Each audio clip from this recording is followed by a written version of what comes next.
जय श्री राधे राधे दोस्तों, आप सभी का आपके अपने YouTube चैनल अध्यात्म भक्ति में बहुत बहुत स्वागत है।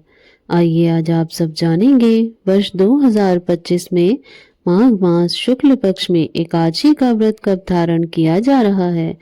तो जानेंगे व्रत के शुभ मुहूर्त के बारे में। पारण का क्या समय होगा, पारण कब और किस चीज से किया जाएगा, इस दिन भगवान को किस वस्तु का भोग लगाना चाहिए, इस दिन क्या करना चाहिए, क्या नहीं करना चाहिए। तो आइए जानते हैं इन सभी बातों के बारे में। प्रत्येक माह के कृष्ण पक्ष और शुक्ल पक्ष की एकादशी तिथि के दिन एकादशी का व्रत धारण किया जाता है। इसे एकादशी या 11 व्रत के नाम से जाना जाता है। यह व्रत भगवान विष्णु, भगवान श्री कृष्ण को अति प्रिय है। माघ मास के शुक्ल पक्ष में पड़ने वाली एकादशी को इसे जया एकादशी के नाम से जाना जाता है। आप सभी भक्तों को जया एकादशी व्रत की ढेर सारी शुभकामनाएं। आप सभी के जीवन में लक्ष्मी नारायण जी की कृपा से आप सभी को सभी प्रकार के सुख और समृद्धि की प्राप्ति हो। प्रत्येक माह के कृष्ण पक्ष की एकादशी का अपना विशेष महत्व माना गया है। इस प्रकार से माघ मास में शुक्ल पक्ष की जया एकादशी का अपना विशेष महत्व है। जो भी भक्त सच्ची श्रद्धा के साथ, नियम और निष्ठा के साथ जया एकादशी का व्रत धारण करते हैं, इस दिन भगवान विष्णु, माता लक्ष्मी, भगवान श्री कृष्ण की पूजा करते हैं, तो इस व्रत के प्रभाव से व्यक्ति के सभी प्रकार के पाप और ताप नष्ट होते हैं तथा अकाल मृत्यु का भय भी नहीं होता है। भूत, प्रेत, पिशाच आदि योनि भय से मुक्ति मिलती है। यह एकादशी का व्रत पितरों को सद्गति प्रदायक और व्रती को मोक्षदायक होता है। तो आइए जानते हैं जया एकादशी व्रत के शुभ मुहूर्त के बारे में। माघ मास शुक्ल पक्ष की एकादशी तिथि प्रारंभ समय 7 फरवरी 2025 दिन शुक्रवार रात्रि 9:27 और एकादशी तिथि की जो समाप्ति है वह 8 फरवरी 2025 दिन शनिवार रात्रि 8:17 पर एकादशी तिथि की समाप्ति है। तो सूर्योदय व्यापनी के अनुसार शुद्ध रूप से एकादशी का व्रत जो कि 8 फरवरी 2025 दिन शनिवार को सभी भक्तजन एकादशी का व्रत धारण करेंगे। व्रत का पारण हरिवासर समाप्त होने के बाद करना चाहिए। हरिवासर का समय द्वादशी तिथि का पहला चौथाई हिस्सा हरिवासर का होता है। तो द्वादशी तिथि की जो समाप्ति है वह 9 फरवरी 2025 दिन रविवार शाम 7:26 पर द्वादशी तिथि की समाप्ति है। तो पारण का समय 9 फरवरी को सुबह 7:05 से सुबह 9:21 तक जया एकादशी व्रत का पारण किया जाएगा। इस व्रत का पारण गौ दुग्धेन पारणम यानी कि गाय के दूध से व्रत का पारण किया जाएगा। यदि यह संभव ना हो सके तो आप जल, फल या तुलसी दल से व्रत का पारण करें। एकादशी तिथि के दिन ब्रह्म मुहूर्त का जो समय है वह समय सुबह 5:21 से सुबह 6:13 तक होगा। सूर्य उदय का समय सुबह 6:37 से सूर्यास्त शाम 5:47 तक होगा। 8 फरवरी को राहु काल का समय सुबह 9:24 से सुबह 10:48 तक राहु काल का समय होगा।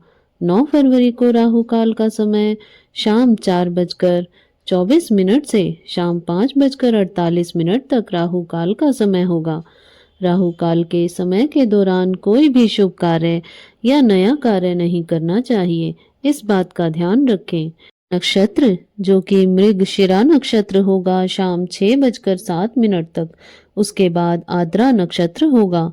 योग जो कि वैधृति योग होगा दोपहर 2:04 तक, उसके बाद विष कुंभ योग होगा।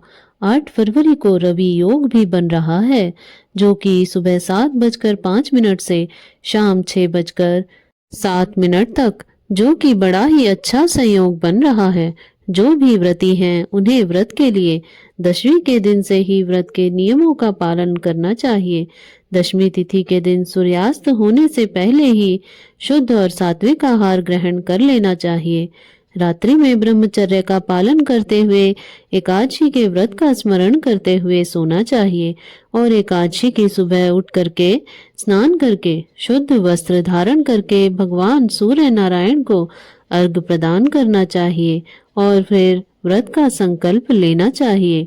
भगवान विष्णु भगवान श्री कृष्ण से प्रार्थना करनी चाहिए कि हे भगवान, आज मैं जया एकादशी का व्रत धारण करने जा रहा हूँ या करने जा रही हूँ। इस प्रकार से भगवान से प्रार्थना करें कि यह व्रत मेरा निर्विघ्न पूरा हो, हमें पुण्य फलों की प्राप्ति हो। आपके मन में जो भी इच्छा हो, जो भी कामना हो, उसे भगवान से कहें और एकादशी के दिन रात्रि उपवास रहकर व्रत को धारण करें। उपवास ना रह पाए तो एक समय फलाहार ग्रहण करके व्रत को धारण करें और इस दिन भगवान का पूरे विधि विधान के साथ सुबह और शाम के वक्त पूजन करना चाहिए। इस दिन भगवान का जो कि गंध पुष्प धूप दीप आदि से पूजन करें। विशेष करके गुड़ तथा तिल मिश्रित वस्तु का भगवान को भोग लगाएं।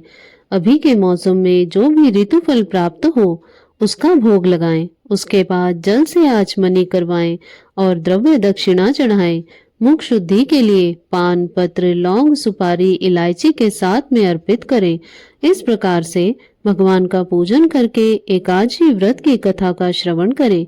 विष्णु सहस्त्र नाम पुरुषोक्त आदि मंत्रों का स्रोत का पाठ या श्रवण करें और फिर एकादशी की रात्रि जहां तक हो सके जागरण करते हुए समय को व्यतीत करना चाहिए और द्वादशी की सुबह उठ करके स्नान करके शुद्ध वस्त्र धारण करके भगवान का पूजन आरती कर लें। इसके बाद ब्राह्मणों को भोजन करवाएं, ब्राह्मणों को दान दक्षिणा दें और फिर समय के अनुसार व्रत का पारण करना चाहिए। इस एकादशी व्रत में विशेष प्रकार से गुड़ और तिल मिश्रित वस्तु का दान, गर्म वस्तुओं का दान करें। जो भी आपकी श्रद्धा और आपके सामर्थ्य के अनुसार जो भी वस्तुएं हो उनका दान पुण्य अवश्य ही करना चाहिए, क्योंकि यह महीना माघ मास का महीना भगवान विष्णु भगवान श्री कृष्ण को अति प्रिय होता है।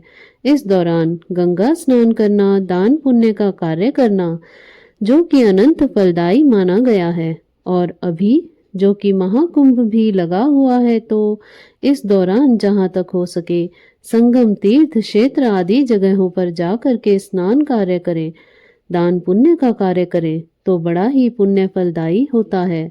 तो इस प्रकार दान पुण्य का कार्य करके ब्राह्मण को भोजन करवा करके फिर समय के अनुसार व्रत का पारण करना चाहिए।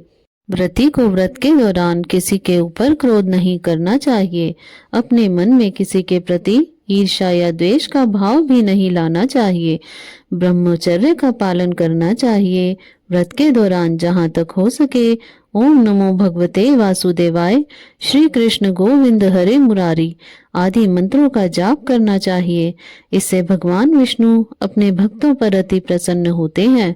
जब भगवान प्रसन्न होते हैं तो भक्तों के सभी प्रकार के पाप और तापों को नष्ट कर देते हैं तथा सुख और समृद्धि का आशीर्वाद प्रदान करते हैं और अंत में भगवान विष्णु की कृपा से, कृष्ण जी की कृपा से विष्णु लोक की प्राप्ति होती है। तो आशा करती हूँ आपको यह जानकारी अच्छी लगी होगी। इस प्रकार से ज्ञानवर्धक जानकारियाँ प्राप्त करते रहने के लिए, व्रत पूजा आदि के बारे में जानने के लिए यदि आप चैनल पर पहली बार आए हैं तो चैनल को सब्सक्राइब कर लें ताकि आने वाली वीडियो की नोटिफिकेशन आपको समय से मिलती रहे। वीडियो को लाइक करें, शेयर करें। सुखी रहें, स्वस्थ रहें। जय श्री राधे राधे। धन्यवाद।